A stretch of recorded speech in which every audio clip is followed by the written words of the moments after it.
Hi అండి, welcome back to Kriti Siddhu vlogs. ఈరోజు మన వీడియోలో తక్కువ టైంలో టేస్టీగా ఎగ్ మసాలా గ్రేవీ కర్రీని ఎలా చేయాలో చూద్దాము. ఈ కర్రీ మనకి చపాతీలోకైనా బిర్యానీలోకైనా ఎందులోకైనా సూపర్ టేస్టీగా ఉంటుంది. ఇది ఎలా చేయాలో ఒక్కసారి మనం వీడియోలోకి వెళ్ళి చూసేద్దాం.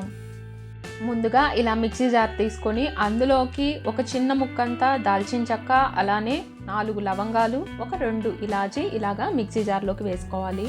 ఇందులోనే ఒక 2 స్పూన్లంతా ధనియాలు వేసుకోవాలి, 1 స్పూన్ జీరా, ఒక 1/2 స్పూన్ సోంపు, అలానే ఒక 10 జీడిపప్పు పలుకులు వేసుకోవాలి. ఇందులో కొంచెం వాటర్ కూడా యాడ్ చేసి పేస్ట్ అయ్యేలాగా మిక్సీ పట్టుకోవాలండి. మెత్తగా అయ్యేలాగా మనం మిక్సీ పట్టుకోవాలి. మనం చేసే ఈ ఎగ్ కర్రీకి మెయిన్ ఈ పేస్టేనండి. ఈ పేస్టే మనకి మంచి ఫ్లేవర్ వస్తుంది. స్టవ్ మీద ఇలా కళాయి పెట్టుకొని అందులోకి కొంచెం బటర్ వేసుకోవాలి. బటర్ మనకి మెల్ట్ అయినాక అందులోనే ఉప్పు, కారం, పసుపు వేసి ఉడికిచ్చి పెట్టుకున్న ఎగ్స్ని వేసి ఫ్రై చేసేసుకోవాలి. ఇలాగా ఫ్రై చేసుకున్న ఈ ఎగ్స్ని ఇలా ఒక ప్లేట్లోకి తీసుకొని పక్కన పెట్టేసుకోవాలి. ఇదే కళాయిలో 1 స్పూన్ బటర్, కొద్దిగా ఆయిల్ కూడా వేసుకోవాలండి. కొంచెం ఈ ఆయిల్ బటర్ కొద్దిగా ఇలాగా హీట్ అయినాక ఇందులోకి ఒక 1/2 స్పూన్ జీరా వేసుకోవాలి. జీరా కూడా కొంచెం లైట్గా ఫ్రై అయినాక ఇందులోకి పచ్చిమిర్చి వేసుకోవాలి. అలానే మిక్సీలోకి ఇలా ఉల్లిపాయని కొంచెం ఇలాగా క్రష్ చేసుకోవాలండి. మరి మెత్తగా ఫైన్ పేస్ట్ అయ్యేలాగా మిక్సీ పట్టుకోవద్దు, కొంచెం ఇలా కచ్చాబచ్చిగా అయ్యేలాగా మిక్సీ పట్టుకోవాలి. మిక్సీ పట్టుకున్న దీన్ని ఇందులోకి వేసేసుకోవాలి. ఈ ఉల్లిపాయ పేస్ట్ మొత్తం ఇలాగా ఫ్రై చేసేసుకోవాలి.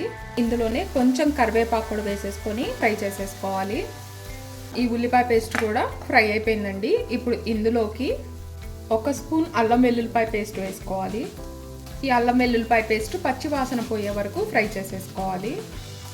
అల్లం వెల్లుల్లిపాయ పేస్ట్ కూడా బాగా ఫ్రై అయిపోయింది. ఇప్పుడు ఇందులోకి టమాటా ప్యూరీ వేసుకోవాలండి.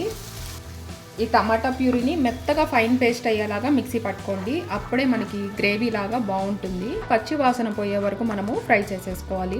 టమాటా ప్యూరీ మొత్తం ఇలా ఫ్రై అయిపోయినాక ఇప్పుడు ఇందులోకి కొద్దిగా పసుపు, 1 స్పూన్ ఉప్పు, 1 స్పూన్ కారం ఇవన్నీ వేసి ఒక్కసారి ఇలాగా ఫ్రై చేసేసుకోవాలి.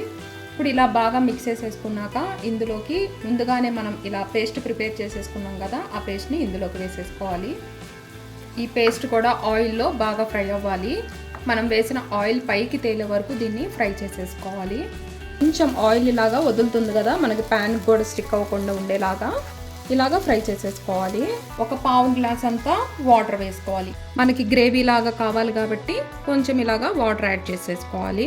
ఇలా వాటర్ యాడ్ చేశాక ఇప్పుడు ఇందులోకి మనం ముందుగానే ఫ్రై చేసి పెట్టుకున్నాం కదా, ఈ ఎగ్స్ని కూడా ఇందులోకి వేసేసుకోవాలి. మూత పెట్టేసుకొని ఆయిల్ మనకి పైకి తేలేంత వరకు దీన్ని మనము ఉడికిచ్చేసుకోవాలి. ఒక్కసారి మూత తీసి చూద్దాము. మనం వేసిన ఆయిల్ అంతా ఇలా పైకి తేలే వరకు ఉడికిచ్చేసుకుంటే మనకి కర్రీ పర్ఫెక్ట్గా అయిపోయినట్టండి. ఆయిల్ అంతా పైకి తేలినాక ఒక్కసారి ఇలాగా మిక్స్ చేసేసుకోవాలి. ఫైనల్గా ఇందులోకి కసూరి మేతి వేసుకోవాలండి. కసూరి మేతిని కొంచెం ఇలాగా పొడి చేసి వేసుకోండి. కర్రీలోకి కసూరి మేతి వేయటం వల్ల మంచి టేస్ట్ వస్తుందండి. కసూరి మేతి వేసాక ఒక్కసారి ఇలాగా మిక్స్ చేసేసుకోవాలి. ఇలా కొత్తిమీర చల్లేసుకుంటే ఎంతో టేస్టీ అయిన egg masala gravy curry ready అయిపోయిందండి. మీరు కూడా ఒక్కసారి ఇలాగా ట్రై చేసి చూడండి. టేస్ట్ మాత్రం చాలా బాగుంటుంది.